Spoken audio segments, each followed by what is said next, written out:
আল্লাহ তাআলা যাকে চান তাকে একান্তভাবে তার পক্ষ থেকে বিশেষ জ্ঞান দান করেন।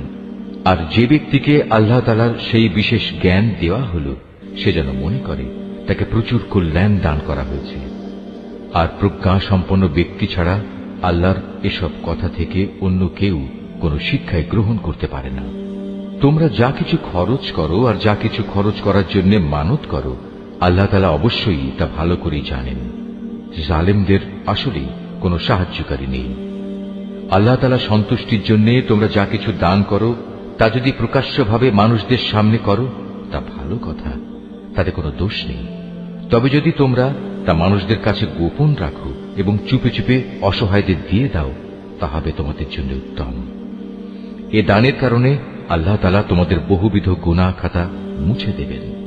আর তোমরা যাই করো না কেন, আল্লাহ তাআলা সবকিছু সম্পর্কে ওয়াকিবহাল রয়েছেন।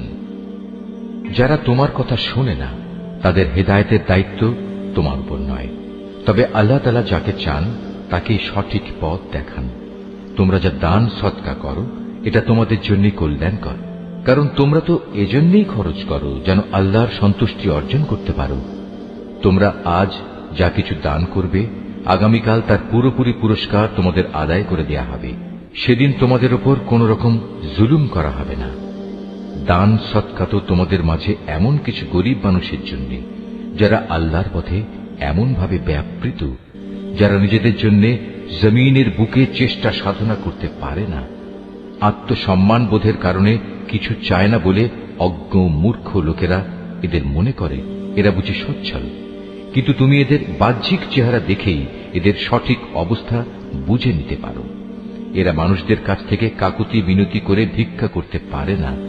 তোমরা যা কিছুই খরচ করবে আল্লাহ তাআলা তার যথার্থ বিনিময় দেবেন, কারণ তিনি সবকিছুই দেখেন। যারা দিনরাত প্রকাশ্যে ও সঙ্গোপনে নিজেদের মাল সম্পদ ব্যয় করে তাদের মালিকের দরবারে তাদের এ দানের প্রতিফল সুরক্ষিত রয়েছে। তাদের উপর কোন রকম ভয়ভীতি থাকবে না, তারা চিন্তিতও হবে না। যারা সুদ খায় তারা মাথা উঁচু করে দাঁড়াতে পারবে না, দাঁড়ালেও তার দাঁড়ানো হবে সে ব্যক্তির মতো যাকে শয়তান নিজস্ব পরশ দিয়ে দুনিয়ার লোভ লালসায় মহাচ্ছন্ন করে রেখেছে। এটা এই কারণে যেহেতু এরা বলে ব্যবসা বাণিজ্য তো সুদের মতোই একটা কারবারের নাম, অথচ আল্লাহ তাআলা ব্যবসা হালাল করেছেন এবং সুদকে হারাম করেছেন।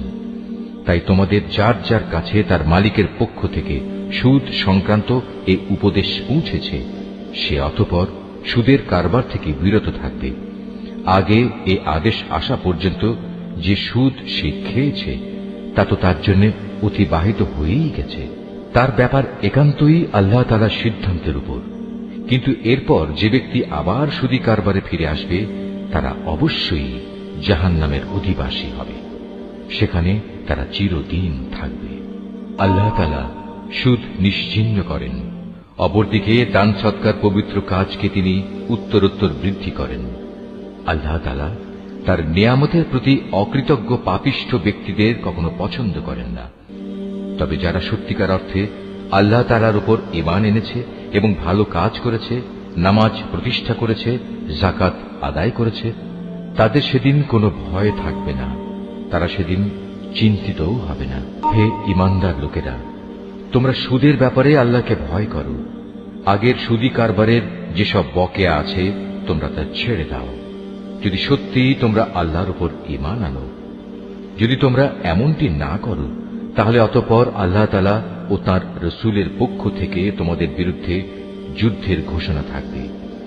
আর যদি এখনো তোমরা আল্লাহর দিকে ফিরে আসো তাহলে তোমরা তোমাদের মূলধন ফিরে পাবার অধিকারী হবে।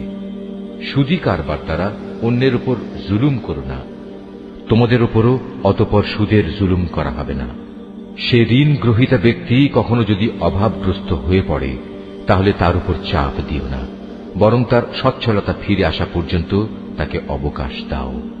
আর যদি তা মাফ করে দাও তাহলে তা হবে তোমাদের জন্য অতি উত্তম কাজ। যদি তোমরা ভালোভাবে জানো তাহলে তাই করো। সেদিনটিকে ভয় করো যেদিন তোমাদের সবাইকে আল্লাহর দিকে ফিরিয়ে নেওয়া হবে। সেদিন প্রত্যেক মানব সন্তানকে জীবনভর কামাই করা পাপ পুণ্যের পুরোপুরি ফলাফল দিয়ে দেয়া হবে।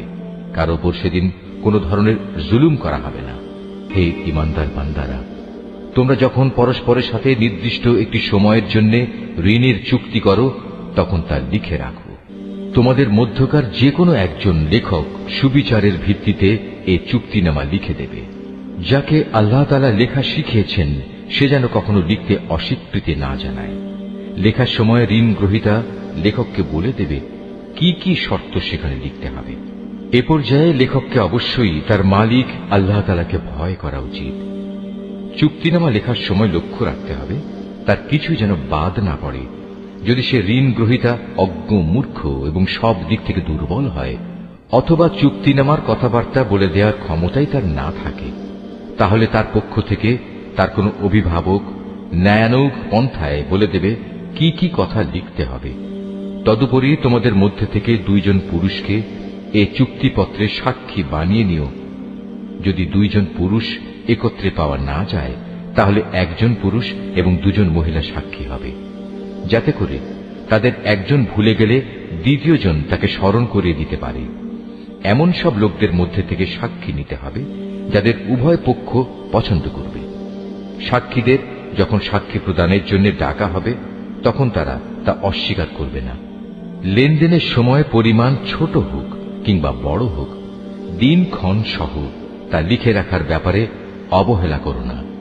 এটা আল্লাহর কাছে ন্যায্যতর ও সাক্ষ্য দানের ক্ষেত্রে অধিক মজবুত ভিত্তির উপর প্রতিষ্ঠিত, এবং পরবর্তীকালে যাতে তোমরা সন্দিগ্ধ না হও তার সমাধানের জন্যও এটা নিকটতর পন্থা। যা কিছু তোমরা নগদ হাতে হাতে আদান প্রদান করো তা সব সময় না লিখলেও তোমাদের কোনো ক্ষতি নেই। তবে ব্যবসায়িক লেনদেনের সময় অবশ্যই সাক্ষী রাখবে। দলিলের লেখক ও চুক্তিনামার সাক্ষীদের কখনো তাদের মত বদলানোর জন্য কষ্ট দেয়া যাবে না।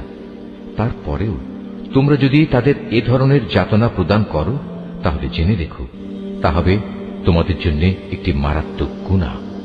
এ ব্যাপারে আল্লাহ তাআলা তোমাদের সব কিছুই শিখিয়ে দিচ্ছেন, কেননা আল্লাহ তাআলা সব কিছুই জানেন। যদি তোমরা কখনো সফরে থাকো এবং এ কারণে ঋণের চুক্তি লেখার মতো কোনো লেখক না পাও, তাহলে চুক্তি লেখার বদলে কোনো জিনিস বন্ধক রেখে দাও।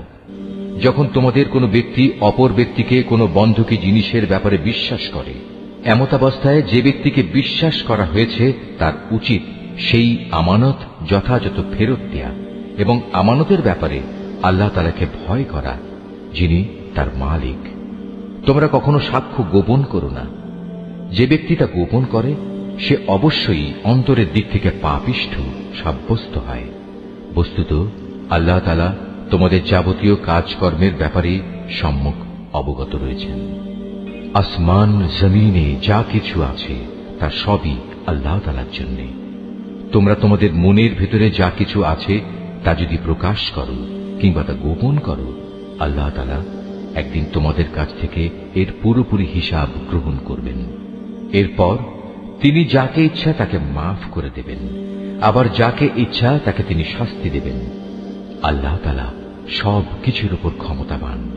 আল্লাহর রসূল সে বিষয়ের উপর ঈমান এনেছে যা তার উপর তার মালিকের পক্ষ থেকে নাযিল করা হয়েছে, আর যারা সে রসূলের উপর বিশ্বাস স্থাপন করেছে তারাও সে একই বিষয়ের উপর ঈমান এনেছে।